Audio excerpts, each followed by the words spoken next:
भाजपा का दिल्ली के गरीबों के लिए संकल्प, लागू होगा आयुष्मान और मिलेगा 10 लाख रुपए का मुफ्त इलाज। अटल कैंटीन से झुग्गी बस्ती वालों को देंगे 5 रुपए में भरपेट पौष्टिक भोजन। 5 फरवरी को कमल का बटन दबाएं, भाजपा को जिताएं। मित्रों नमस्कार, सुधीर पांडे पूर्वांचल के YouTube चैनल पर आपका स्वागत है, अभिवादन है, अभिनंदन है। भारत के विपक्ष के नेता राहुल गांधी पहुंचे थे पटना और वहां उन्होंने क्या क्या बोला, इसी का छोटा सा विश्लेषण मैं रखना चाहता हूं राहुल गांधी पे। पहली बात कि मेरा जो थंबनेल होगा वो तेजस्वी यादव का आपस में ही लड़ पड़े राहुल गांधी और तेजस्वी, ये है मेरा विश्लेषण। मैं इसलिए कह रहा हूं कि जाति जनगणना जब नीतीश कुमार और तेजस्वी साथ साथ थे तो बिहार में जाति जनगणना हुआ था, उसको राहुल गांधी ने फेक बताया है। अब फेक क्यों बताया है? इसलिए कि भाई जब फेक है तो भाई आप भी उस समय सरकार में शामिल थे, याद करिए। कांग्रेस भी था तो उस समय आपके लोग क्या कर रहे थे? तो अपने कार्यकर्ताओं के मुंह पर ही तमाचा मार रहे हैं। उसके बाद से आरजेडी के साथ गठबंधन में है। अगर आरजेडी के साथ आप गठबंधन में हैं और फिर भी उसमें घपला हो गया तो इसके लिए कौन जिम्मेदार है? अगर 2 नंबर हो गया, हम तो चीख चीख के भारतीय जनता पार्टी और बाकी पार्टियां तो कह रही थी कि, और तमाम लोग जातियों के लोग आ रहे थे कि हमारा लोग नहीं इकट्ठा हुए हैं, हमारे पास कोई आया नहीं है, किस तरह से हुआ है फेक। वो लोग तो चीख चीख के आके सबूत दे रहे थे कि हमारे गली में कोई एक आदमी का ले लिया गया और फर्जी तरीके से भर दिया गया जातियों का। ये तो पूरा बिहार जानता है। ये आपको हर चीज राहुल गांधी जी और तेजस्वी को ये लेट क्यों होता है? काफी लेट। और तेजस्वी तो कह रहे थे नहीं सही है, सही है। अगर फेक है तो बताइए आप लोग। तेजस्वी तो बड़ा समर्थन कर रहे थे। तो क्या राहुल गांधी तेजस्वी को आईना दिखा रहे हैं यह कह के? और अपने पार्टी के कार्यकर्ताओं को आपने क्यों नहीं लगाया कि सही से जाति जनगणना हो पाए? अब आते हैं दूसरी बात पे। दूसरा चीज राहुल गांधी ने यह कहा है कि मैं बिहार आया हूं मोहब्बत की नफरत की बाजार में मोहब्बत की दुकान खोलने। किस बात का नफरत साहब? आप किसको कहना चाहते हैं? कौन सा मोहब्बत की दुकान खोलना चाहते हैं? जो समुदाय विशेष पत्थरबाजी करता है वो करता रहे, तब आपको लगेगा जो बहुसंख्यक समाज है, पत्थर खाने वाले लोग हैं, वो चुपचाप पत्थर खा लें और कुछ न बोले, उफ तक नहीं बोले, तब आप खुश हैं। अगर उन लोगों ने क्या, किसी ने इस देश में क्या किया? कोई गदर मचा दिया? कोई तलवार लेकर निकल गए? क्या कर दिया? अगर घटनाएं हो रही हैं तो उस पर अगर बात हो रही है, अगर उस पर आरएसएस बीजेपी अगर बोल रही है उन घटनाओं पे, तो उन घटनाओं का चर्चा नहीं होना चाहिए। अगर फिलिस्तीन की बात है तो वहां से हमारे देश को क्या लेना देना है? पूरा देश का एक समाज फिलिस्तीन के लिए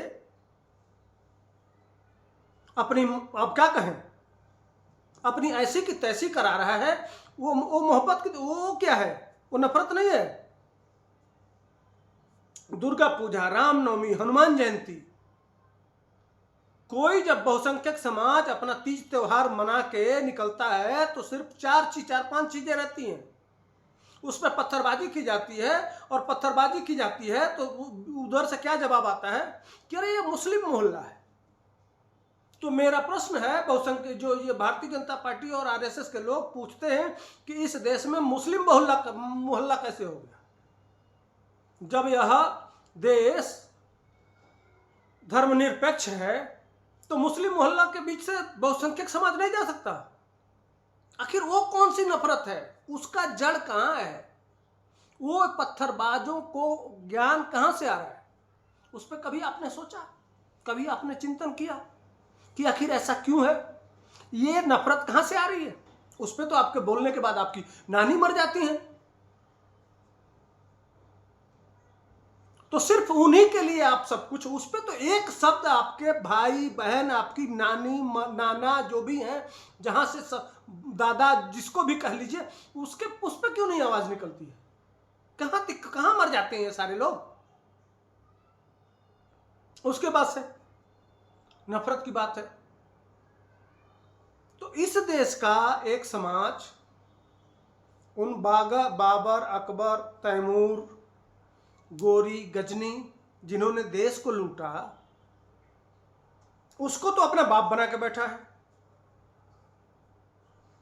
और जो राम और कृष्ण की धरती है, उसका अगर मोहन भागवत जी ने कह दिया कि एक्चुअल में हम 2014 के बाद असली आजाद हुए हैं, राम मंदिर का इनॉग्रेशन हो रहा है, हम धीरे धीरे उन आतताइयों के कुकर्म को हम मिटा रहे हैं, और वो भी कोई ऐसा नहीं है कि चढ़ के जाके संविधान की तरीके से मुकदमे के माध्यम से अगर इसकी जांच हो रही है तो नफरत हो गया, और आप कह रहे हैं हम संविधान बचा रहे हैं।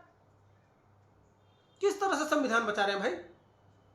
कहना क्या चाहते हैं कि एक समाज लात जूता खाता रहे और वह कुछ बोल ना सके, तो उसको बोलने का कोई राइट नहीं मिलना चाहिए। वो कल भी गुलाम था, आज भी गुलाम है, गुलाम बन कर रहे। भाई अंग्रेजों के जमाने में क्या था? वो जो चाहते थे वो करते थे। मुसलमानों के जमाने में क्या था? जिनका मैं बाबर, अकबर और तैमूर के जमाने में हमारे मंदिर तोड़े जाते थे। आज उसको हम पूछ रहे हैं, मुकदमे चल रहे हैं, तो नफरत हो गया। क्यों भाई? आपने उनके लिए एक कानून बना दिया, वक्फ बोर्ड। वक्फ बोर्ड की बातें कोर्ट के माध्यम से जा रही हैं कि भैया एक समाज जिस पे हाथ रख देगा, जो चाहेगा वो कर लेगा, वो उसकी हो जाएगी। और यहाँ के बहुसंख्यक समाज को जाके उसके पैर पकड़ने पड़ेंगे, उसको सबूत देना पड़ेगा कि नहीं ये हमारी संपत्ति है। यानी कि बहुसंख्यक समाज दोयम दर्जे के नागरिक बना रहे, यहाँ गुलाम का गुलाम बना रहे। इसी को लेकर मोहन भागवत जी ने कहा कि हम असली आजादी अब पाए हैं, इसलिए कि आज आप बहुसंख्यक समाज जो आपका असली वोटर था, उसको आज भी आप गुलाम बना के रखना चाहते हैं। इसी की तो असली लड़ाई है। तो ये नफरत की बजाय नफरत कैसे हुआ? असली जो नफरती चिंटू हैं, जिनके गली से नहीं निकल सकते, रामनवमी निकल नहीं सकती, हनुमान जयंती नहीं निकाल सकती, दुर्गा पूजा की मूर्तियां नहीं निकल सकती, वहां से फेरी नहीं निकल सकता, अगर निकल रहे हैं तो पत्थरबाजी और क्या क्या घटनाएं चारों तरफ रोज रोज हो रही हैं। अगर हो रही हैं राहुल गांधी जी, तो क्यों हो रही हैं? और वो पत्थरबाज कहेंगे हमने इस देश में जय श्री राम के नारा लगा दिया।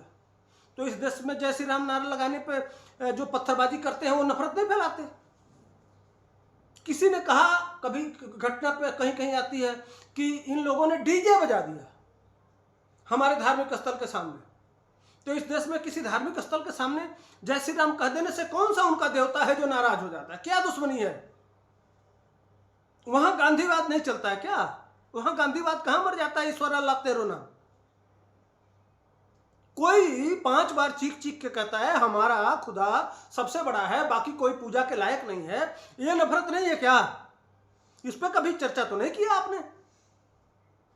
इस देश में छद्म बेस रूप पकड़ के धोखे से सैकड़ों हजारों हजार लड़कियों को हिंदू नाम रख के, कलावा पहन के, टीका लगा के, उनको धोखा देके और उनसे विवाह कर लिया जाता है। उसके बाद से उनका धर्म परिवर्तन कराया जाता है और उनको वो 36 टुकड़े में पाई जाती है। ये नफरत से कहां से आती है? जरा इसका भी बता दीजिए। ये कौन सी दुकान है? ये मोहब्बत की दुकान है जिनको आप लेके चल रहे हैं। उनसे भी तो पूछिए। संविधान यह नहीं कहता, उनसे पूछने के लिए संविधान नहीं कहता क्या? जो बार बार संविधान आप लहराते रहते हैं, पूछते रहते हैं, कभी उस संविधान के आधार पे उनसे भी तो पूछ लीजिए इन प्रश्नों को कि आखिर बहुसंख्यक समाज की क्या गलती है? और तुम मुगल और उन वंशजों के कर्म पे तुमसे क्या लेना देना है? यह भी तो मुद्दे हैं। इन्हीं सब बातों को लेके मोहन भागवत जी ने जो कहा है उसको समझिए। आपको समझ में नहीं आता है क्या?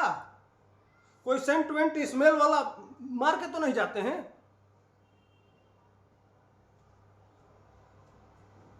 तो यह सारे सवाल थे जो उन्होंने कहे थे। अभी बहुत सारे छूट रहे हैं, लेकिन लंबा वीडियो ना करते हुए, 10 मिनट हो गया तो मैं लंबा ना वीडियो करते। ये मेरे सवाल हैं, आप राहुल गांधी तक पहुंचा दीजिएगा। और वीडियो पसंद आए तो लाइक, शेयर और सब्सक्राइब कर दीजिएगा। जय हिंद, वंदे मातरम।